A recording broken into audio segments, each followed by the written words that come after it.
এই দেশে শত সহস্র ঘটনা এরকম ঘটে, কিন্তু ধর্ষকদেরকে দাফন করার সৌভাগ্য বা সুযোগ আমাদের হয় নাই। গতকালকে থেকে আমি কি পরিমাণ কান্নাকাটি করছি, কি পরিমাণ অন্তরের মধ্যে ব্যথা এই বাচ্চাটার জন্য। জিনা ব্যভিচার করলে ডেথ পেনাল্টি, ক্যাপিটাল পানিশমেন্ট, মৃত্যুদণ্ড, সর্বোচ্চ শাস্তি, ঠিক কিনা? কোন মুসলমান যদি শরিয়ার আইন বাস্তবায়ন না চায়, সে মুসলমানই না। দুনিয়ার সব মানুষের চোখের পানি যদি এক করেন, তারপরেও এই বাচ্চাটার যে ব্যথা, এই ব্যথাকে আপনি এক ফোঁটার সমান মিলাতে পারবেন না। আমরা যেই বলি শরীর আইনটা বাস্তবায়ন করা হোক, তখন বন্ধু বেজার আছে না একদল, তখন নারীবাদী হয়ে যায়। আসলে নারীবাদী না, এটা নেড়িবাদী। একটা ইসলামিক কোড দিয়ে বিচার করেন, একটা করেন, দেখেন বাংলাদেশে কি পরিমাণ পরিবর্তন হয়। এই ধরনের অপরাধকে সংগঠন করলে তার জন্য কোরআনের দেওয়া সর্বোচ্চ শাস্তি প্রকাশ্যে বাস্তবায়ন করতে হবে। সে মরে যায় নাই, সে বেঁচে গেছে, আমাদেরকে মেরে দিয়ে গেছে। এই ধর্ষকদের জন্য কোরআন বর্ণিত সর্বোচ্চ শাস্তি মৃত্যুদণ্ড, যতদিন পর্যন্ত বাস্তবায়ন না হবে যারা ফাসাদ ফিল আরদ করছে। ইন্নামা জাযাউল লাযিনা ইউহারিবুনাল্লাহ ওয়া রাসূলাহু আন ইউকাত্তালু আও ইউসাল্লাবু আও তুকাত্তা আইদিহিম ওয়া আরজুলুহুম মিন খিলাফ আও ইউনফাউ মিনাল আরদ। এই শাস্তি যতক্ষণ পর্যন্ত বাস্তবায়ন না হবে, চরম শাস্তি দেওয়া না হবে, এবং বিচারের যত ফাঁক ফোকর আছে এগুলো যতদিন বন্ধ করা না হবে, ততদিন পর্যন্ত আসলে এগুলো বন্ধ হবে না। আমরা কখনো কাঁদবো, কিছুদিন কান্নাকাটি করি, আবার থেমে যাব, আরো কোনো কান্নার আওয়াজ আমাদের কানে আসবে, তখন আমরা আবার হয়তো নড়ে চড়ে বসবো। এই দেশে শত সহস্র ঘটনা এরকম ঘটে, কিন্তু ধর্ষকদেরকে দাফন করার সৌভাগ্য বা সুযোগ আমাদের হয় নাই। কেন?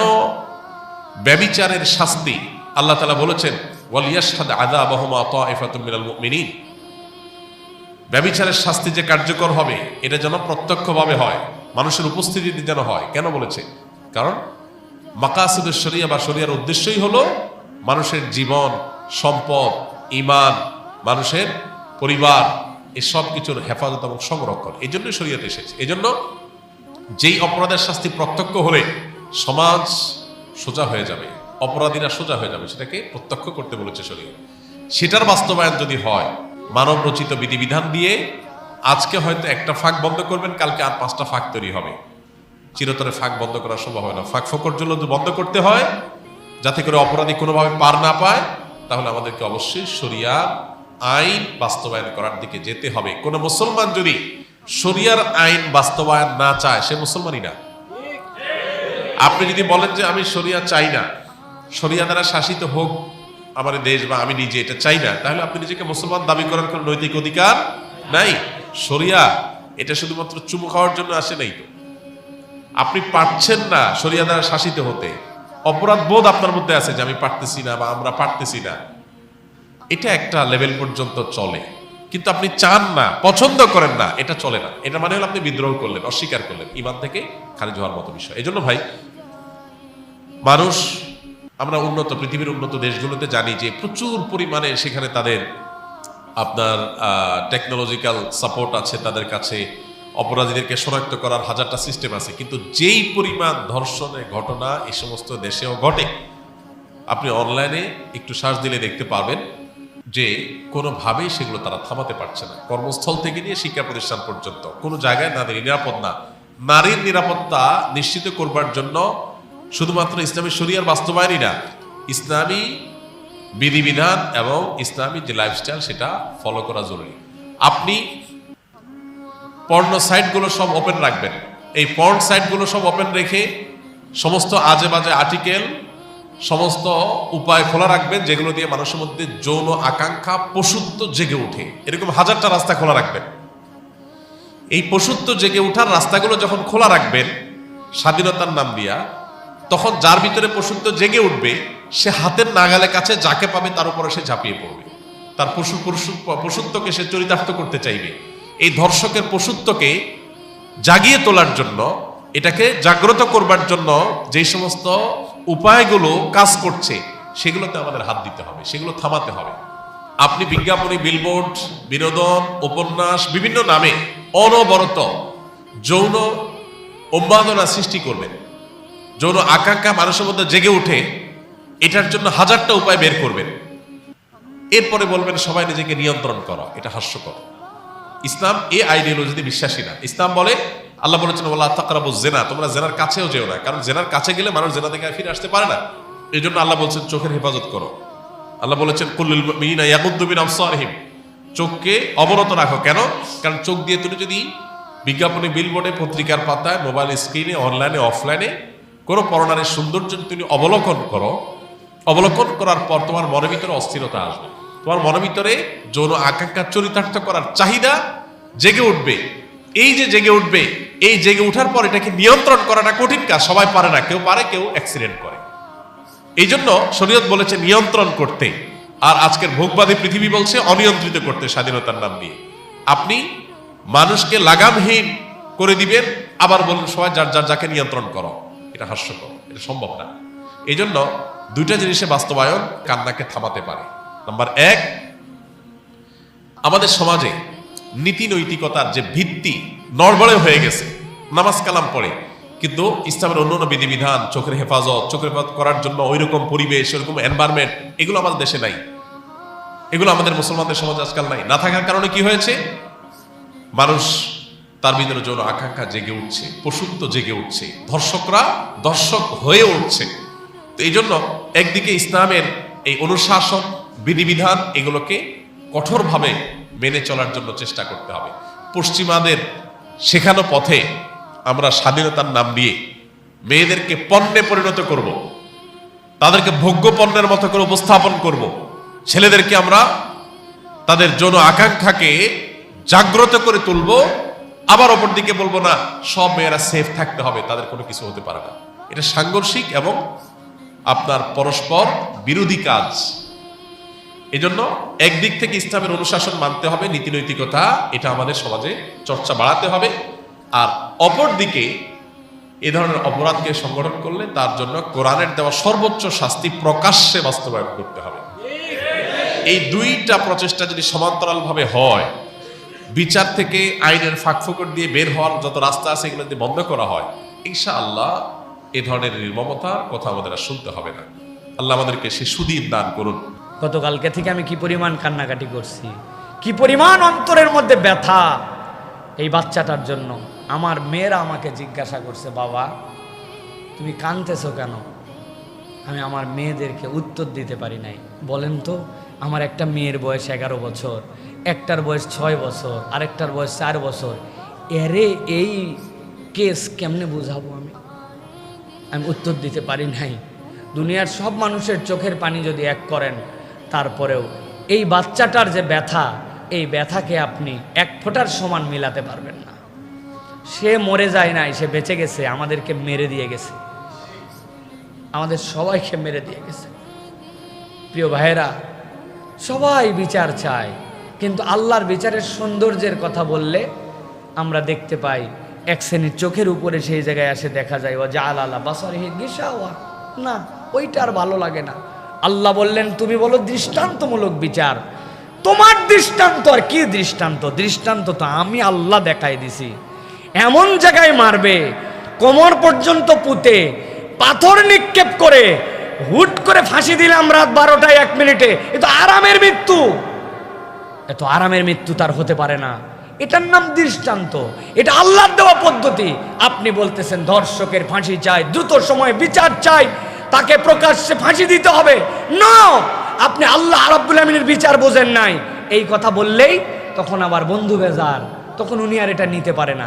তার মানে আল্লাহর বিচারে সে সন্তুষ্ট নয়। আমরা বলতে চাই আল্লাহর ওয়াস্তে অন্য কোনো ক্ষেত্রে ইসলামের বিধান আপনার পছন্দ হোক বা না হোক, নারী নির্যাতন, যেটা নারীকে সবচেয়ে বড় সম্মান দিয়েছে ইসলাম, ইসলামের থেকে বেশি সম্মান নারীকে কেউ দিতে পারে নাই। ও বোন, ও নারীবাদী, ও ফেমিনিস্ট, আমি আপনাদের পায়ে হাত দিয়ে বলতেছি, ইসলাম স্টাডি করে দেখেন। পৃথিবীতে 200 বছর আগে নারীর উত্তরাধিকার ছিল না, শিশুদেরকে হত্যা করা হতো। ভারত সহ পুরা পৃথিবীতে নারী ভ্রূণ হত্যা করা হয়, এমনকি আইন করতে বাধ্য হয়েছে আলট্রাসোনোগ্রাম করার সময় জেন্ডার বলে দেওয়া যাবে না। কিন্তু এর দ্বারা নারী হত্যা বন্ধ হয় নাই। আর ইসলাম এই নারীকে এমন মর্যাদার আসনে বসাইছে যেটার কল্পনা নাই, যেটার তুলনা নাই। ওই মর্যাদারই একটা দিক কোন নারী যদি অন্যায় হয়, কোন নারীর প্রতি যদি নির্যাতন হয়, কোন রেপ হয়, কোন ব্যভিচার হয়, তার জন্য ব্যভিচারী এবং ব্যভিচারিণীর যে শাস্তি নির্ধারণ করা হয়েছে, এটা নারীর সম্মান। আপনি যদি এইটা প্রতিষ্ঠিত করতে না পারেন, আপনি যত ডায়লগ দেন, প্রকৃতার্থে নারীর মর্যাদা দিতে পারবেন না। প্রিয় ভাইয়েরা, ইসলাম নারীকে পোশাক দিয়ে সম্মানিত করেছে, এটা নারীর প্রোটেকশন। ইসলাম নারীর জন্য বিধান দিয়েছে, নারীর প্রোটেকশন। ইসলাম নারীকে তত্ত্বাবধায়ক শূন্য করে নাই। হয় বাপের কাছে, বাপ মরে গেছে ভাইয়ের কাছে, ভাই নাই রাষ্ট্রের কাছে, বিবাহ হয়েছে স্বামীর কাছে, স্বামী মারা গেছে সন্তানের কাছে, সন্তান নাই স্বামী মারা গেছে, তখন আবার রাষ্ট্রের কাছে। তত্ত্বাবধায়কহীন, 1 সেকেন্ডের জন্য রাখে নাই। 3 দিনের অতিরিক্ত পথ যদি সে দৌড়ায় যায়, কোনো দিকে দৌড়াদৌড়ি সফর করতে হয়, তাহলে পুরুষের দায়িত্ব তার মহরেমশিপের দায়িত্ব নেওয়া, তাকে নিরাপত্তা নিয়ে যাবে, সে প্রেসিডেন্টের মতো গার্ড নিয়ে সবসময় চলবে। ইসলাম এই মর্যাদা তাকে দিল। আমরা যেই বলি শরীর আইনটা বাস্তবায়ন করা হোক, তখন বন্ধু বেজার আছে না একদল, তখন নারীবাদী হয়ে যায়। আসলে নারীবাদী না, এটা নেড়িবাদী। কিবাদী? 30,000 ফিলিস্তিনি নারীকে হত্যা করে ফেলা হলো, শিশুদেরকে হত্যা করে ফেলা হলো, ফিলিস্তিনের ওই মা বোনদেরকে বেইজ্জত করা হলো, খাদ্য না দিয়ে মারা হলো, ঘাসের পাতা খাইলো। তোমরা যারা নারীবাদী নারীবাদী করে, তখন তোমরা কোথায় ছিলে? ফিলিস্তিনের নারী তুমি দেখতে পাও না, আর এই জায়গায় শাহবাগে তুমি নারীবাদী মারাও। তুমি নারীবাদী না, তুমি নেড়িবাদী, ঠিক কি না? তুমি ধান্দাবাজ।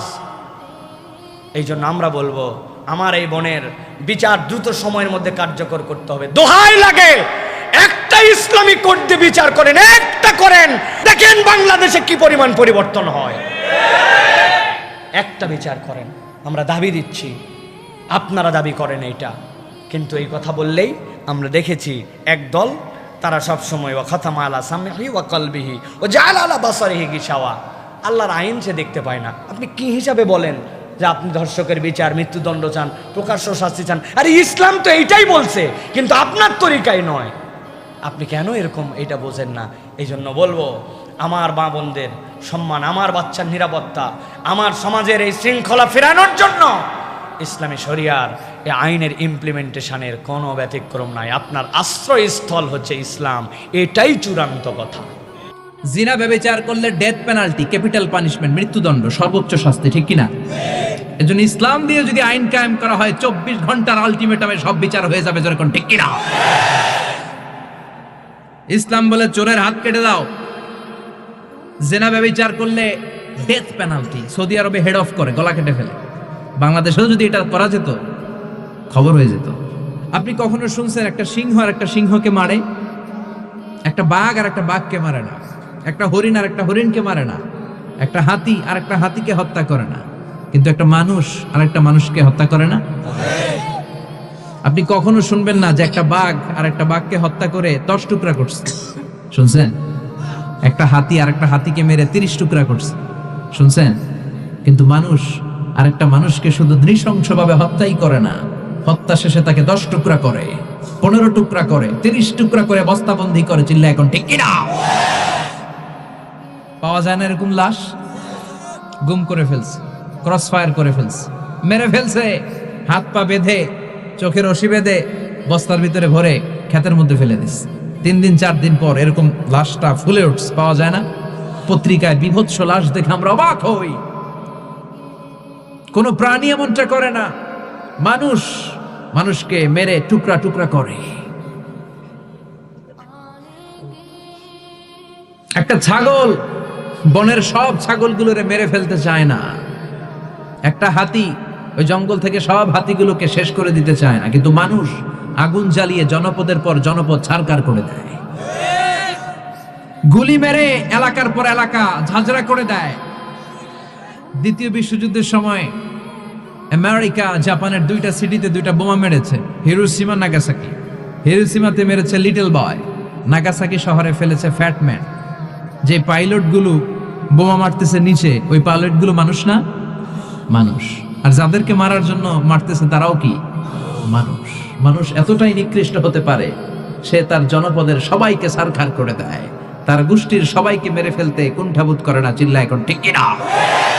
এজন্য আল্লাহ ডেকে বললেন, লাহুম কুলুবুল লা يفقهون بها ولهم أعين لا يبصرون بها ولهم آذان لا يسمعون بها أولئك كالأنعام بل هم أضل أولئك هم الغافلون আল্লাহ বললেন ওদের চোখ আছে ওরা চোখ দিয়ে দেখে না হৃদয় আছে হৃদয় দিয়ে তার ভাইয়ের জন্য তার মায়া লাগে না কান দিয়ে আকুতি চিৎকার এই কথাগুলো শুনতে পায় না উলাইকা কাল আনআম দেখতে এদের হাত আছে পা আছে চোখ আছে দেখতে মানুষের মতো আসলে এগুলো মানুষ না এগুলো পশু বলহুম আদাল পশুর চেয়েও খারাপ ঠিক কি না এগুলো শুধু পশুই না এগুলো পশুর চেয়েও খারাপ তো এই কোরআন যদি আপনি পড়েন আপনার এই পশুত্বের মনোভাবটা দূর হয়ে যাবে আপনি মানুষের মতো মানুষ হতে পারবেন ঠিক কি না এজন্য আল্লাহ মানুষের নামে একটা সূরা দিলেন সূরার নাম আল ইনসান সূরার নাম সবাই বলেন আরো জোরে ইনসান মানে কি আরো জোরে কোন আমরা সবাই কি মানুষ মানুষ নিয়ে মানুষের মধ্যেও কৌতূহলের শেষ নাই বিজ্ঞানীদের মতে মানুষ হচ্ছে হোমো স্যাপিয়েন্স গ্রুপের একটা প্রজাতি যার বিবেক আছে বাক শক্তি আছে বুদ্ধি আছে চেতনা আছে উপলব্ধি করার মতো ক্ষমতা আছে চিল্লা এখন ঠিক কিনা মানুষের আসল রূপটা কি মানুষ আসলে কেমন এ নিয়ে মানুষেরই গবেষণার শেষ নাই আপনারা একজন জার্মানি দার্শনিক আছে কার্ল মার্কস নাম শুনে থাকবেন শুনছেন না উনি অনেক গবেষণা করে পাইলেন মানুষ হচ্ছে পেট সর্বস্ব জীব মানে মানুষের পেট ঠান্ডা তো দুনিয়া ঠান্ডা উনি গবেষণা করে পাইছে মানুষের পেট ঠিক তো সব ঠিক উনার পরে আরেক দার্শনিক আসলো ওনার নাম হচ্ছে ভ্লাদিমির লেনিন ওনার বাড়ি হচ্ছে রাশিয়া উনি রাশিয়ান স্কলার ফিলোসোফার উনি এসে বললেন না মানুষের পেট সমস্যা বড় সমস্যা নয় মানুষের আসল সমস্যা হচ্ছে যৌন সমস্যা সেক্স সমস্যা মানুষের সেক্স ঠান্ডা তো সব ঠান্ডা চার্লস ডারউইন ইংল্যান্ডের আরেক দার্শনিক উনি এসে বললেন তারা দুজন যা বলছে সব ভুল বলছে মানুষের পেটের সমস্যা আসল সমস্যা না মানুষের সেক্স সমস্যাও আসল সমস্যা না আসলে মানুষ মানুষই না মানুষ হলো বান্দর মানুষ কি বানর থেকে সময়ের বিবর্তনে কালের বিবর্তনে বানরগুলো মানুষ হয়ে গিয়েছে মাথার তার যদি একটু ঢিলা হয় যা হয় তাহলে একদল বলে মানুষের পেটের সমস্যা বড় সমস্যা আরেক বুদ্ধিজীবীরা বলে মানুষের খাদ্যের সমস্যা বড় সমস্যা কেউ বলে যৌন সমস্যা বড় সমস্যা আরেক আবাল বলে মানুষ মানুষ না মানুষ হলো বান্দর আল্লাহ বলে একটাও ঠিক কইতে পারে নাই ঠিক কি না আল্লাহ বলে মানুষ তাদের পেটের সমস্যা বড় সমস্যা নয় মানুষের যৌন সমস্যা বড় সমস্যা নয় কশিন কালেও মানুষ বানর নয় মানুষকে আমি আল্লাহ নিজ তত্ত্বাবধানে তৈরি করেছি মানুষ হলো আশরাফুল মাখলুকাত মানুষ কি আশরাফুল মাখলুকাত গোটা সৃষ্টিকুলের মধ্যে সেরা এজন্য নূরের ফেরেশতাও মানুষকে সেজদা দিতে বাধ্য হয়েছে চিল্লা এখন ঠিক কিনা তুমি মাটির আদমকে প্রথম সৃষ্টি করিয়া ঘোষণা করিয়া দিলে শ্রেষ্ঠ বলিয়া তাই তো নূরের ফেরেশতা করে আদমকে সেজদা ঠিক কি না তাই তো নূরের ফেরেশতা করে আদমকে সেজদা সবার চেয়ে সম্মান দিলে মাটির আদমকে পড়েন আল্লাহু আল্লাহু তুমি জাল্লে জালালুহু শেষ করা তো যায় না গে তোমার গুণগান আল্লাহু আল্লাহু সুবহানাল্লাহ পড়েন আল্লাহ বলেন পেটের সমস্যা কিন্তু আসল সমস্যা না মানুষের যৌন সমস্যা বড় সমস্যা কিন্তু আসল সমস্যা না মানুষ বানর নামের প্রজাতির ভেতর দিয়ে মানুষ হয় নাই মানুষকে আমি নিজে তৈরি করেছি মানুষকে আমি আশরাফুল মাখলুকাত বানিয়েছি সুবহানাল্লাহ